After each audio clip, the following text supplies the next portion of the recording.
Bruno Le Maire. Alors ça, il est un hashtag irresponsable. C'est marrant d'ailleurs sur les réseaux sociaux. Hashtag, il a vous avez quand même un ministre qui n'est pas n'importe quel ministre.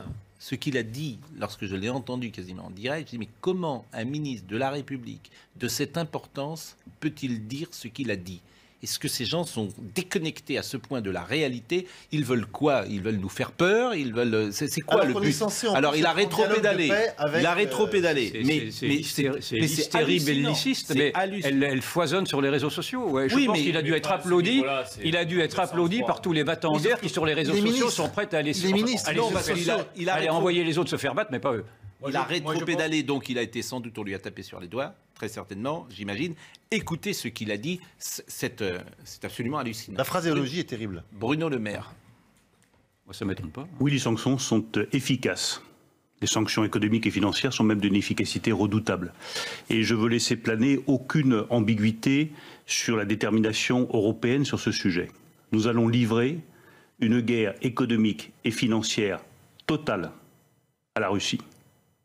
À la Russie, à Vladimir Poutine, à son gouvernement, mais le peuple russe en paiera aussi les conséquences. Soyons clairs, nous voulons viser le cœur du système russe, nous visons Vladimir Poutine, nous visons les oligarques, mais nous visons aussi toute l'économie russe. Le rouble s'est effondré de 30%. Les réserves de change russes sont en train de fondre comme neige au soleil. Et le fameux trésor de guerre de Vladimir Poutine est déjà réduit à presque rien. On voit l'effondrement du marché. On voit également l'augmentation de l'inflation. Nous allons voir des queues de Russes qui cherchent à avoir de l'argent liquide dans les banques. Et puis la Banque centrale n'a pas eu d'autre choix que d'augmenter les taux d'intérêt de 10 à 20%, ce qui veut dire que les entreprises ne pourront pas emprunter, sauf à des taux très élevés, pour investir et pour développer l'économie. Nous allons donc provoquer l'effondrement de l'économie russe. Je pense qu'on est typiquement là dans un gouvernement, à force de communiquer, qui a oublié le sens des mots. On parlait de guerre à propos du Covid, la vraie guerre, la voilà.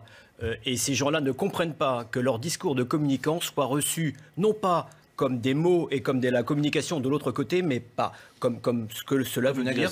Exactement. Alors, Dimitri Medvedev a répondu. Dimitri Medvedev, ancien président et qui est toujours au gouvernement.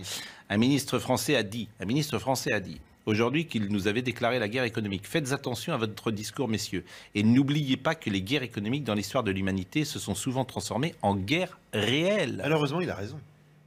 Ben oui. Donc qu'est-ce qu'il veut, monsieur le maire? Il veut nous mettre en difficulté? Vous avez une hystérie de la part de tous ceux qui se réveillent aujourd'hui et qui veulent faire croire qu'ils ne sont plus ceux qu'ils étaient auparavant, c'est-à-dire des puissances soumises, en tout cas, au véritable ennemi qui est l'islam radical. D'ailleurs, j'aimerais que l'Europe soit aussi ferme qu'elle l'est face à la Russie, qu'elle devrait l'être face au Qatar ou à l'Arabie Saoudite qui financent et qui déstabilisent l'Occident. Ils ne le font pas parce que le Qatar et l'Arabie Saoudite financent très largement l'économie française. Moi, je ne m'étonne pas du tout de cette réaction de Le Maire parce que le président de la République lui-même a fait un message qui est passé inaperçu, un message solennel aux armées hier, disant « Je sais votre confiance et je sais que je pourrai compter sur vous en cas de coup dur ». Oui. Ah ben, je suis... Mais pourquoi faire un message? Pardon, réfléchissez. Mais pourquoi faire un message solennel aux armées alors que nous ne sommes pas en guerre? C'est une guerre locale, qui est en plus une guerre fratricide entre deux pays. À partir du moment où vous avez... Attends, je termine. À partir du moment où vous avez un président de la République qui instrumentalise lui-même, qui se montre en chef de guerre plutôt qu'en chef de paix, eh bien vous avez ces subalternes qui se disent on a le droit de faire la guerre. On a quand même envoyé quelques centaines de soldats en Pologne, en Roumanie, donc on est quelque part en guerre. En tout cas, non, on n'est pas en guerre. Non. On n'est pas en guerre. On envoie des militaires. Non, on n'est surtout pas en guerre. A pris soin il y a quelques jours de dire que la France n'était pas en guerre avec la Russie. Bon, en tout cas, les propos sont tellement irresponsables de Bruno Le Maire que lui-même a été obligé de rétropédaler. Et il a expliqué dans un communiqué que le terme de guerre utilisé ce matin sur France Info était inapproprié et ne correspond pas à notre stratégie de désescalade. Ce qui est toujours fascinant chez les profils de ces gens-là, c'est qu'ils te donnent des leçons en permanence. C'est-à-dire que quand ils viennent sur les plateaux de télévision, ils te font la messe. Mais ce sont des enfants.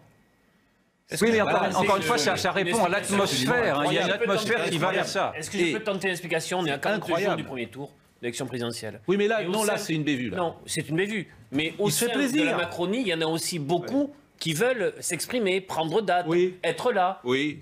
Donc, sauf qu'on est dans un climat de guerre. Alors, et puis aussi pour expliquer, c'est une génération qui n'a pas connu la guerre. Enfin, moi, j'ai vu Eric bien entendu, mais enfin la guerre, c'est quand même quelque chose d'épouvantable. Alors ces gens-là n'ont pas connu, sinon virtuellement ou sur des jeux vidéo. Pardon ? Vous non plus. C'est ce que j'ai dit préalablement. Personne ne l'a connu. Non, mais je replace dans ce contexte-là. Les gens que nous avons aujourd'hui sont des gens qui n'ont pas connu la guerre et qui veulent la faire ou envoyer les autres la faire. Éric Ciotti, Bruno Le Maire, sur fond d'ambition politique nationale, jette de l'huile sur le feu en déclarant mener une guerre à la Russie. Nous n'avions pas besoin de cela. La situation est déjà assez préoccupante.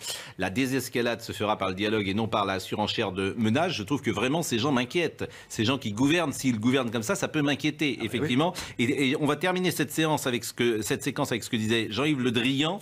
C'était jeudi dernier, je crois, sur le plateau de TF1 où il avait parlé de l'OTAN armes nucléaires. Ils iront avec ses engagements, ils iront aussi avec ses engagements personnels qu'il fait avec les uns et les autres. C'est un cynique et c'est un dictateur. Vladimir Poutine doit aussi comprendre que l'Alliance Atlantique est une alliance nucléaire. J'en dirai pas plus. Il n'en dira pas plus, mais c'est des mots quand même qui sont écoutés du côté de Moscou. Les paroles de désescalade et de ça serait pas mal. Non, mais sont ça serait pas mal. On ne les a pas. Et ça serait absolument, je suis d'accord avec toi. Et nous avons eu la réponse du berger à la bergère, puisque ce dimanche, Vladimir Poutine a augmenté le degré d'alerte de la force nucléaire. Et ce dimanche, un ensemble de sous-marins nucléaires avec je ne sais pas quoi à l'intérieur, ou on sait bien quoi à l'intérieur, sont partis se diluer dans le Grand Nord. Non, pas de la France, justement, des Russes. Voilà, oui. Donc la réponse a été claire. Donc il ne faut pas jouer. Je crois qu'il ne faut plus jouer. Il ne faut pas jouer avec ça. Attendez, l'information que vous donnez, je l'ai entendue nulle part. C'est-à-dire qu'il y a des sous-marins qui sont partis. Dimanche, Vladimir Poutine, en fait, a communiqué à la télévision. Ça, on le sait. Voilà, donc mais il y a des sous-marins. L'une des conséquences. Ça, on en est certain.